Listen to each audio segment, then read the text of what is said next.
Change up your summer vacation and check out Gatlinburg, Tennessee right now. Experience the heart and culture in downtown, or check out Ripley's Aquarium of the Smokies. Plus, big changes are happening at Westgate Smoky Mountain Resort and Spa. Our mountaintop cabins are completed from 2090 to 2097 and are welcoming guests.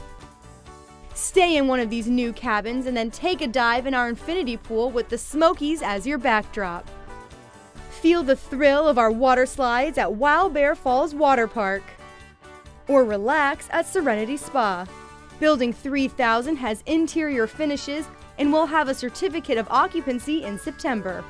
And Building 6000 also has interior finishes and will receive a certificate of occupancy in November. The Mid-Mountain cabins are close to welcoming guests. For cabins 2082 through 2086, interior drywall is going up. And for cabins 2077 and 2078, furniture is being added along with a final inspection.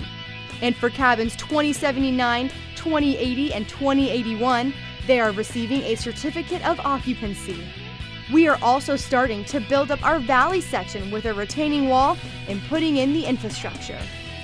So why not make this summer an unforgettable experience at Westgate Smoky Mountain?